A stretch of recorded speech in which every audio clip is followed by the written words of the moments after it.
Time for us to have a conversation with our final guest on the show today, talking about Michelle Sam.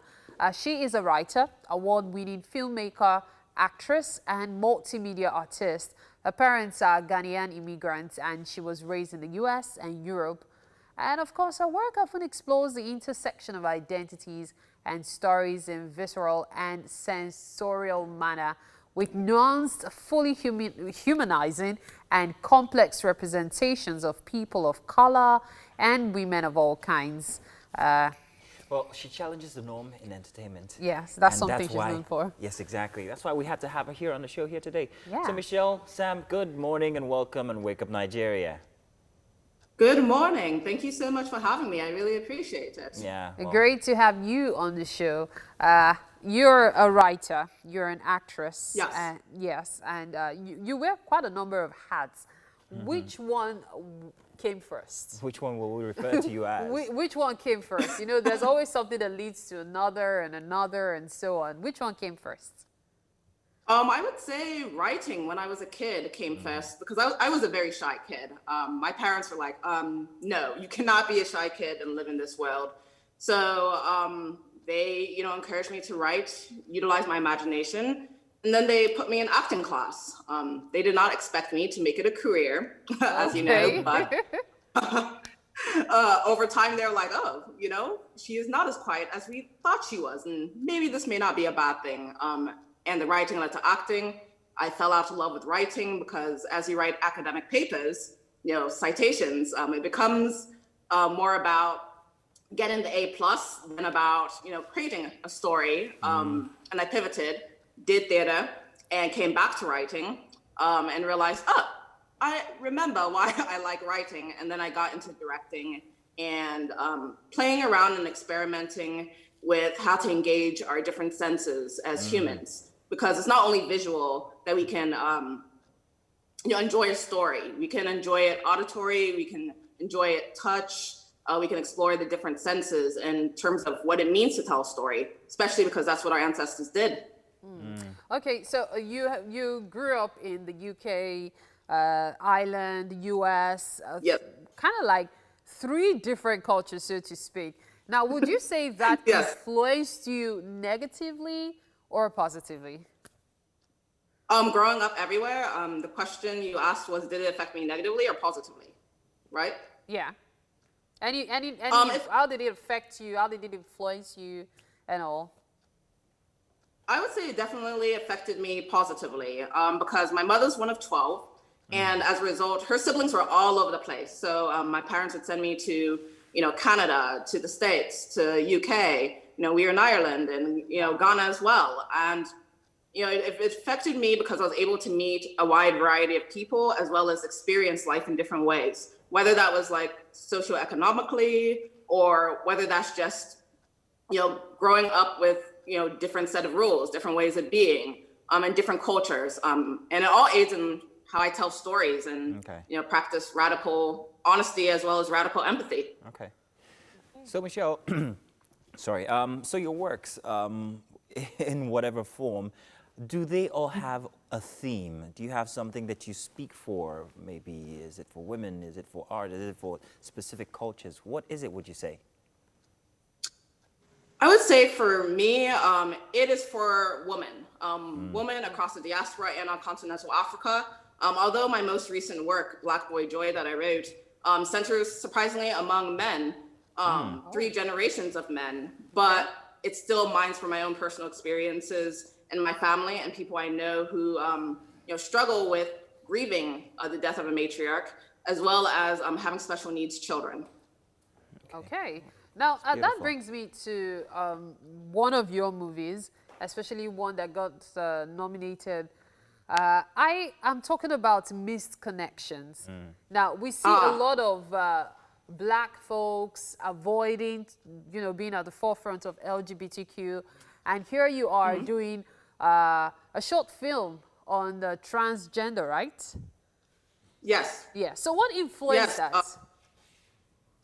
What do you say? What influenced hard that? What made you decide to do a short film on that?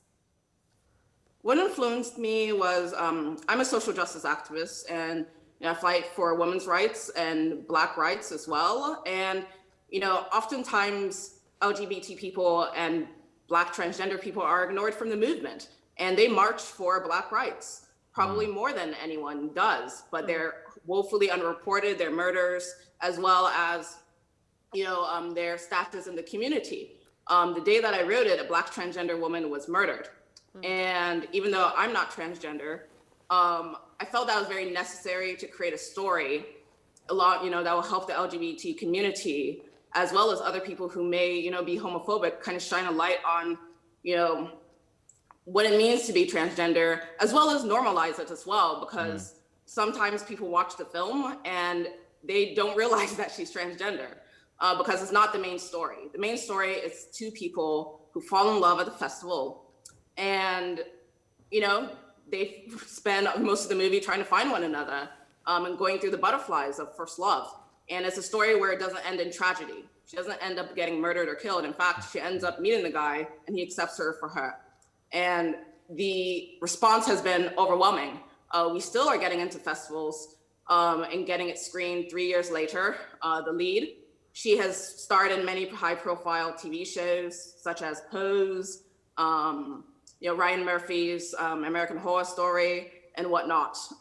So, the impact is pretty visible, but at the end of the day, the issues still remain in terms of exploring LGBT rights, especially in the Black community, as well as in the African communities.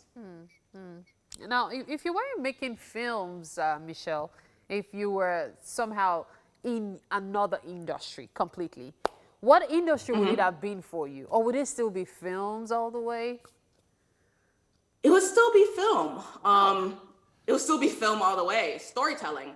That's what I enjoy about what I do is, it's not only film, it's telling stories, because stories can be told in so many different mediums, and different mediums can help you be able to tell a story in a very different way that, film may not, whether that's through drumming, whether that's through audiovisual music, whether that's through various means. So I would say that I would be some type of storyteller, or I would have some sort of social impact, whether that's doing videos or film for nonprofit sectors. And luckily, the type of work I do is very centered around social justice issues, as well as disenfranchised people in different communities. Okay. All right, Michelle. So, Michelle, let's ask you, what do you have in the near future? What projects are you going to be handling?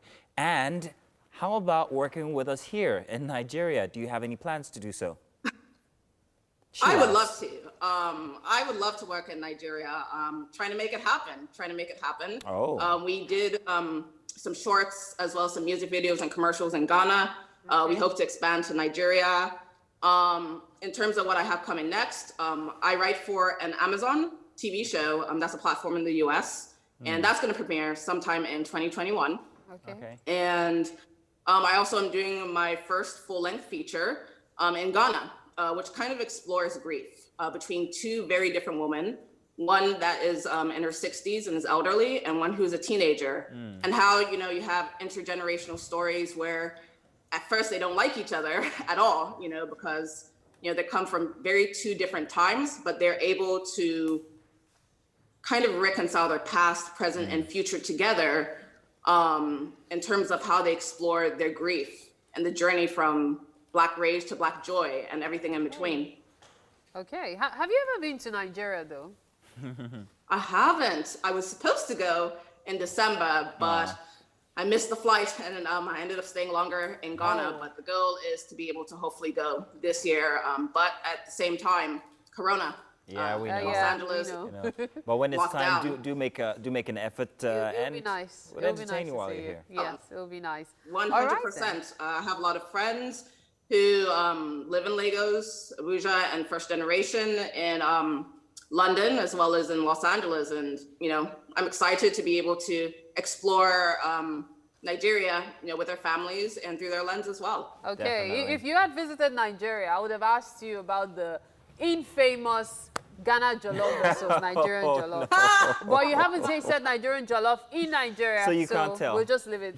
Right? I've only had Nigerian jollof in Houston, Texas. And, No, Ghana not is the still same. the best. Not you the know, same. but Not the same. It might, but well, it might be the same. Nah, It depends on who's nah. cooking it. Michelle, thanks a lot. It's great having you. We look forward to seeing you in person very soon when you do visit Nigeria, and you'll be welcome. Definitely. Oh, Thank you so much for your absolutely. time. I'm excited to visit, Thank and thank you. you guys so much for having me. I appreciate it. All righty. All righty.